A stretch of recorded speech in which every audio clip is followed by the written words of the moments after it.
بسم الله الرحمن الرحیم. السلام علیکم. د کیسو بابا د یوټیوب چینل نه یو ځل بیا ستاسو په خدمت کې حاضر یم او نن مې یو ډېره خوندوره او مزیداره کیسه تاسو ته راوړې ده. کیسه څنګه کیسه ده چې یو سړی په خپل کور کې د ښځې سره په څه خبره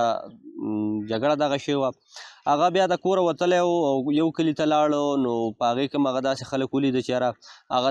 دغه د ښځې د کور والا نه اوښتي و، بل کلي ته لاړ، نو هغې کې هم داسې خلک وو چې د هغه سره دغه جوړه نه شو. درېیم کلي ته لاړ، نو د هغه خلکو سره هم دغه خبره جوړه نه شوه، نو واپس کور ته راغی. نو ښځې ورته وویل چې یاره ته ولې رالې؟ نو ده ورته وویل چې یاره ښځې تاسو خو د خدای خجیرانې هغه خو ټول د یو د بل د پاسه دي. نو کیسه به کوو، شروع کوو به خیر د هغې نه مخکې د ټولو مینوالو د کشرانو مشرانو او د ټولو مسافرو مننه، خصوصا د دوبۍ نه د سعودي نه چې کوم دي زما ویډیو ګوري، خوښوي، هغوی خپل وخت پرې پاس کوي. نو الله هم خوشحاله ساته، الله هم ښاد آباد ساته. ولې چې په یوټیوب باندې فلمونه، ګانې، سندرې، نور هم بلها شی نه دي. تاسو بیا هم راځئ زما کیسه ګورئ او په دې نه تاسو خوند اخلئ، تاسو باندې ښه لګي. نو دا خو زه یم چې یاره تاسو په خپله ښه یئ، نو تاسو زما دا کیسې ښه لګي. کیسې له به راځو، په لنډو ډېر وخت به ستاسو نه ضایع کوم. دې له خبرو اترو به بېله ویډیو چېرته مقرر کړو. نو دا یو سړی خپله کیسه کوي په خپله چې یاره زه یو ورځ داسې کور ته لاړم، نو چې کور ته لاړم ښځه مې یاره په جړه انګولا ده او دا سترګې سرې کړي دي، اوښکې رابهیږي، لور مې جاړي، نور ماشومان دوه درې ماشومان دي، نو هغه دې دواړو ته ګوري، نو هغو هم جاړي. ښځې نه تپوس وکړې چې یاره ښځې څه چل شوی ده، څه مسله ده؟ نو ښځې راته وایي چې سړیه چاپ کېږه، خو بس ته هم راسره جاړه، تپوس مه کوه. سړي وایي چې یاره زه غوسه شوم چې یاره څنګه چاپ کېږه، نو آخر ما ته خبره خو وکړه چې څه خبره ده، که خبره د جړای چې زه در سره هم په جړا شم، نو ته خو اول ما ته خبره وکړه. ښځه وایي چې یاره سړیه چاپ کېږه، خو دغه هم خبره ده چې تا ته یې نه کوم جوخته، خو مونږ جاړو ته راسره جاړه. خیر سړی و د غوسه شوی دی چې یاره ته خو آخر دا خبره خو ما ته وکړه. نو ښځې ورته ویلي چې یاره داسې کار و چې بېګا د دې لور خوب لیدلی دی او داسې خوب لیدلی دی چې دا په خوب کې واده شوې ده او په واده کې د دې زوی شوی دی او زوی شوی دی، نو هغه زوی بیا مړ دی. نو موږ اوس په دې خبره جاړو چې یاره زموږ د دې لور زوی او زموږ نوسی مړ دی او په دې خبره موږ جاړو، ولې چې دا خو د غم او د خفګان خبره ده. او سړي ورته ویلي چې اوهو دا پسه بېوقوفان واوښتم. ای ښځې دا خو د دې جنۍ خوب لیدلی او په خوب کې د دې زوی مړ دی، نو دا خو څه د حقیقت خبره نه، نو ولې تاسو جاړئ؟ چپ شئ. ښځې ته ویلي چې ځه خواره د خدای دې پوهه کړه، دونه د غم خبره ده او دونه د خفګان خبره ده او زموږ نوسی مړ دی، ته بیا هم وایې چې مه جاړئ، په خپله خو دله جاړه نه ده، زړه دې سخت دی، جاړې نه، موږ ته هم وایې چې مه جاړئ. سړي ورته ویلي چې یاره یا به تاسو چپ کېږئ او یا به زه د دې کور وځم، ولې چې تاسو دا جړه چې ده په ناجایزه کوئ. ښځې ورته ویلي یاره سړیه که ته کور وځې او کار څه کوې، خو زموږ خو نوسی مړ دی او د دې لور د زوی مړ دی، موږ خو خفګان کوو، جاړو به، تا له جړه نه درځي، که د کور وځې وځه. یاره سړي چې نور څه خبره څه خوند یې نه دی کړی، دا خپله کپړې مپړې د ځان سره اخیستې د کوره وتی.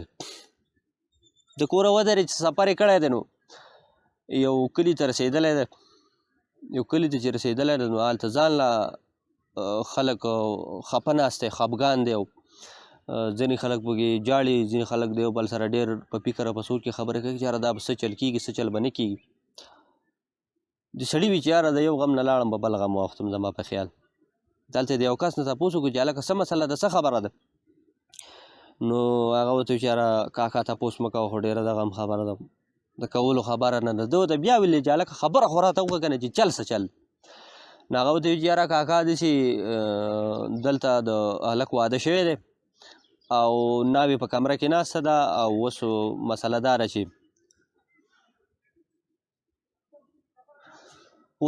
داره چې هغه هلک چې دی هغه دنګ دی او د کوټې دروازه چې ده هغه چیته ده او هلک دروازې ته کوټې ته نشي ننوتی. نو موږ اوس په دې جاړو چې دا به څه کېږي او نن د واده 4مه 5مه ورځ، نو موږ ځکه جاړو، ټول خلک خفه دی. په دې کې د هغه طرف نه یو دوه کسان پکې نور راغله، هغو دا خبر راوړه چې یاره د کلي کم ډاکټران چې دي نو هغو دا صلاح کړله چې یاره دا هلک ډېر اوږد دی، نو دی به موږ 2 فوټه لنډوو، د دروازې په میچکو به خو وایي چې تاسو د مور و پلار نه تپوس وکړئ چې د کم طرف نه لنډ کړو. اوهو سړي بیا تندې له ټقه را پرېښودو چې یاره خدایه پاکه دا څه په خرو باندې واوښتم، دا لا څنګه خبره ده. نو دوی دوی چې خیر تاسو خبردار چې تاسو هلک چېرته اپریشن ولا ونه کوئ کاټې نه کوئ خو تاسو ما دې ځای له بوځئ چې دا څنګه ځای ده زه دا ځای وینم نو کیدای شي چې زه د دې مسلې حل راوباسم. دی چې لاړو نو څه ګوري چې داسې یو کوټه ده کمره ده کچه کوټه ده او په هغې کې دننه ناوې ناسته ده ګیر چاپېره کم د هلک مور پلار چې دي یا نور کسان چې دي هغه هم خفه دي جاړي دننه ناوې ځان له په مخ باندې سرې سپینې سپینې اوښکې بهیږي او هلک چې دی نو ده چې هلک ته وکاته او هغه دروازې ته وکاته نو هلک بخیر دنګ به خلک اوږدی اکثر دنګ وي د دروازې نه دنګ وي نو څه خبره نه ده سړی ټیټ شي نو به دروازه کې ننوځي خو دوی اوس دغه سوچ نه کوي. نو ده هغه ځای کې تپوس کړی چې دا زلمی راولې کم دی د واده زلمی د واده زلمی هغه له راوسته شو هغه هم ډېر زیات خفه و. نو ده دې خلکو ته وایي چې یاره تاسو به خفه کېږئ نه خو نه د اپریشن ضرورت شته او نه د بلې خبرې ضرورت شته او د دې مسلې حل زما سره شته. نو خلک هم کم چې په ژړا و هغه هم په صبر شو چې یاره زه خبرې د مسلې حل خو راوځي. نو ده ته یې ویلي چې یاره څنګه ستا سره څه حل دی څه مسله ده نو ده ورته وایي چې ورېږه زه د دې مسلې حل کوم. هغه هلک یې راوڅېړه واده زلمی وایي چې هلکه ته راشه دروازې ته یې مخامخ ودرولی ده وی چې بس ته دلته ودرېږه زه ستا اوس غم کوم او سترګې پټې کړه. هلک چې سترګې پټې کړه ده له شاته خو یو جوخته لته یې وله ورکړه چې به د املا کې به دې لته ووو نو غرابې شي چې هغه داسې شو چې لاړ جو به دروازه دننه ولګي. هغه خلکو چې دا ولیده نو دا خوشحالیانې شو دا ډمامې بیا شروع شو سندرې خوشحالیانو شروع شو چې دا خو ډېره غټه مسله حل شو ډېر غټ نقصان نه موږ بچو. سړی په شا کو د خوشحاله نه چېرته خو ډېر هوښیار سړی او ډېر پوه سړی و اوس ته هېڅ چېرته هم نشي تللی زموږ سره بدل دی. سړی ورته ویلي چې یاره زما توبه ځان سره په دې اړه کې وایي چې زه خو ځان له داسې خلکو د کور راوتی یم او زه اوس په تاسو سره به ایسارېږم خو چې خیر ما ته د بل کلي لار راته ښیه زه دلته نه ایسارېږم زما بل ځای کې څه کار. هغه ورته ویلي چې یاره بس په دې طرف چې ځې نو بل کلی راځي. دی د هغه ځای نه روان شو بل کلي ته لاړ چې کلي ته څنګه داخل شو نو هلته یو کور دی په هغې کې هم جړانګ ولا جوړه ده خلکو ته راټول شوی دی ګڼه ده په هغه کور کې د بیا تندې له ټکه راپرېښلی چې خدای پاکه په بل غم واوښتم دا خو چې کوم کلي ته ځم نو هلته غم. نو هلته یې د چا نه تپوس وکړو چې یاره دې کور کې څه جړانګ ولا ده څه مسله ده نو هغه د لاس نه نیولی دی چې راشه کاکا څه به درته وایم خو راشې وینه چې څه قیصه ده. نو دی چې هلته لاړو نو چې ګوري په کمره کې دننه یو زانګو ده پخوا به که تاسو خیال کړی نو زانګو به وه د ماشوم بره برګو ته یا بش ته به یې ځوړنده کړې وه زموږ کره هم وه او ډېرو پښتنو رواج و نو اوس خو ډېر کم شوی دی نو په هغې کې به د ماشوم واچو نو هغه به پکې زنګوو نو به وده شو. نو هلته یوه زانګو وه په هغې کې یو ماشومه اوده پرته وه ښه بېغمه زنګېده را زنګېده او دا خلک ورته ګیر چاپېره ناست دی او جاړي او په فکر کې دي. نو ده تپوس کړی چې څه چل دی آخر مسله څه ده چې تاسو دونه جاړئ دومره خفه یې. نو هغوی ورته ویلي چې ته ړوند دي نو دوی ویلي چې نه زه خو ړوند نه یم دغه د ماشومه ربرې زانګو کې پرته ده او زانګې را زانګې اوده ده ښه بېغمه اوده را بدې کې څه خبره. نو هغوی ته وایي چې ته خو دغه ماشوم وینې او دا مینې چې اوده را به دې زانګو کې زانګې را زانګې خو بره په دې برګو کې دا تبر نه وینې. او مونږ خلک اوس په دې سوچ کوو او په دې ویره کې وو که دا تبر د دغه ځای نه راخلاص شو او په دې ماشوم ولګېده نو دا جنۍ خو به مړه شي دا ماشومه خو به مړه شي. نو زموږ سره دا سوچ دی او دا فکر دی را سره په دې خبره مونږ جاړو. سړی وي چې خدای پاکه څه قسمت مې دی نو تندي له ټاقه را پرېښودو د ځان سره وایي چې زه د کوره د بېخوبانو د قمقلانو د لاسه راووتم او دا چې ځمه نو د یو نه به بل له پاسه کېږي یو نه بل له پاسه کېږي او دا خو د یو بل نه اوښتي قمقلان او بېخوبه دي. نو هغو ټولو ته غوسه شوي چې دا تاسو څه بېوقوف او څه خرقوم ځئ هلی شا به یې د دې کمرې نه او د کوټې نه وځئ د دې مسلې حل زما سره شته. خلکو ورته ویلي چې تا سره څه حل ده ورته ویل چې بس تاسو ټول د کوټې نه وځئ په ما پسې دروازه را بنده کړم د دې خبرې علاج زما سره شته. خلک ټول د کوټې نه ووته ده دروازه بنده کړم بیا د یو طرف نه یو کټ یې راوکشو هغه کټ څه وختو برګو ته یې لاس وغځو بر هغه بشته هغه تبر یې ترې راویسته یو طرف ته یې کېښو بیا دروازه کوله کړه خلکو ته ویل چې راشئ وینې. خلک چې راغله چې بر یې وکته نو تبر نشته تبر تللی دی د کمرې په ګوټ کې پروت او دا خوشحالیانې شو دا یو بل ته یې زیري شروع کړه ډېره دغه شو چې دا خو غټ کار شو زموږ د ماشومې ژوند بد شو سړی په شا کو دا مبارکیانو خوشحالیانې شروع شو. سړي له ډېر غټ قدر عزت کو ده ته وایي چې یاره کاکا یا ماما ته خو نشي تللی ته ډېر غټ تجربه کار او ډېر هوښیار سړی و ته خو هم زموږ سره د په دې کلي کې پاتې کېږو پیس حال نشته. سړی ورته وایي چې یاره په زړه کې ځان سره وایي چې یاره ستاسو سره خو ژوند تېرول د ټولو خلکو نه ګران دي دلته نه پاتې ما ورته وایي چې نه خفه کېږئ مه ستاسو ډېره مهرباني او زما د بل کلي کې څه کار دی خو ما ته لار برابر کړي چې زه ځم خلک ورته ډېر څه مینتونه وکړي خیر دا سړی خو نه پاتې کېږي دا اوسرون بیا ترې روان شي چې روان شي د بل کلي لارو ته هغو برابر کړي نو دی ځي نو د پوره سفر کړی هم پوره سفر یې هم کړی ټوله ورځ پرې تېره شوي او وږی شوی ډېر زیات نو اخر چې یو کلي ته ورسېد نو هلته د یو وره دروازه وټکوي یو سړی را بهر ته راوځي دی د هغه سره سلام کلام وکړي نو بیا ورته هغه سړی و چې خیر شه څه له راغلی څه خدمت دی نو دی ورته وایي چې یاره کاکا داسې په دې لاره روان وم او وږی شوی یم ډېر زیات وږی شوی یم که تا راله د ډوډۍ څه غم وکړو هغه ورته ویلي چې دا هېڅ خبره نه ده ډوډۍ غم دله کوم ته لږ صبر وکړه ډوډۍ به زما سره خورې نو بیا به ځي کور ته لاړ شي بیا یو دومره اوږده چوکه راوړي یو لښته راوړي چې لښته راوړي نو د دې سړي په دې خېټه پورې داسې ونیسي فرض که زه تاسو ته دا ډکۍ راهلمه د ده په دې خېټه پورې داسې ونیسي او بیا داسې ونیسي داسې هم ونیسي دا ورته داسې حیران شي چې دا کاکا دا څه کوي نو هغه ورته وایي چې ته چپ کښېنه سړی سره خېټې نه پالم دی وایي چې ځه نه پالي قصه به کوي خپل څه رواج نو بیا هغه سړی دننه لاړ شي او ښځې له هغه ډکې ورکړي هغه چوکه والا ورکړي هغې ته وایي چې یاره ښځې